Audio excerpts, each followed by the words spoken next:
Greetings, this is Helper Pawn welcoming you to part 1 of Better Chess Technique for Beginners. The underlying assumption in all of these tutorials is that you already know how the pieces move. Please note that these tutorials are not intended to replace the wealth of literature a beginner can seek out. Rather, these are just ideas, and consider them improvements to techniques that books dismiss as obvious, but the novice player often struggles with. Let us start out with a very trivial king and queen versus king example, as the board suggests. As you can see, it's pretty much a done deal for white. All he needs to do is coordinate his king and queen and push the enemy king to the sides of the board where he will potentially be mated if everything goes well. How would you normally achieve this? Well, let's just take an average player who knows exactly what to do. He fences in the king, creating a little box over there. King runs back, makes the box even smaller, runs back some more, and then starts to coordinate and force the king back.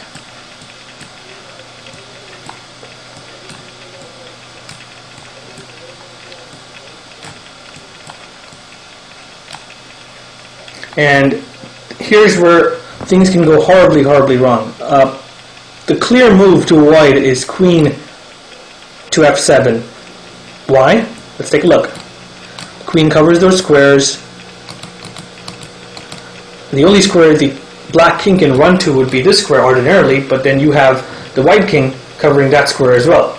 So this is a stalemate. Not the best way to end out a game as easy as this, but you'd be surprised how many times I've seen players at clubs do this repeatedly. And let's examine, or let's just stop for a second and ask, why would this happen? Well, there are two possibilities. Possibility one is that white was not really looking and he was playing way too fast and couldn't see that this was a stalemate. Sure. The other possibility is much more, painful and difficult to fix. What if you were playing a high-speed game, let's say blitz chess on the clock, where you had less than 7 seconds from the start of the position over here? The human brain works pretty fast, but we can't really expect it to be that fast to be 100% sure we never hit that stalemate situation. So how do we fix that? That's the idea I came up with. So what we're trying to do here is address this issue of the human error. We make a mistake because we're trying to coordinate the queen and the king together. I say let's simplify it. Let's just use the queen, get the king to the side of the board, and then bring in the king. How does that work? Let's walk this through. I'm going to create my fence at the same time as before.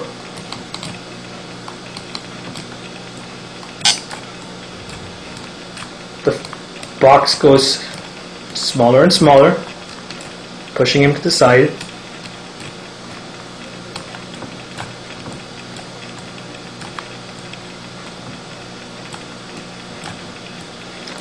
Okay, this is a good stopping point. Notice that black has only one square to run to. Evidently, the move queen g6 would be fatal because that would result in a stalemate. So we've achieved the first objective. We've used only the queen. Queen moves alone. Remember, the white king hasn't even moved.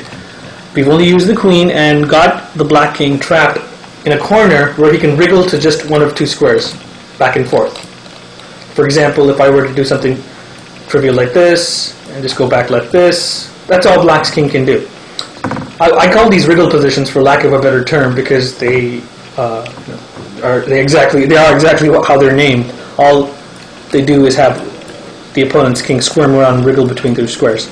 So what's the next step? Well, this is pretty trivial. Walk the king over and force mate. Notice that you aren't thinking. I mean, your brain knows exactly what to do, and there's really no thought here. There's no scare or stalemate tactic. It's just as simple as pawn. Notice that this is so much more different than having to coordinate a king, queen, get them to squares in a joint effort where potentially they can get in each other's way and result in a terrible stalemate. So let's summarize. Step 1, use the queen and only the queen, and fence. I've discovered that one cool way of guaranteeing that you'll always find the square to create the box is to pretend that your queen was a knight and that you were trying to give check to the enemy king. So notice that if I was a knight, this would be check. But I'm not a knight, but I do create a box effect here, as you can see. Can you find the next knight check square? Sure, right over here. Another one. And another one. Notice that we're back in our wriggle positions. So what do we do next? Just walk the king forward.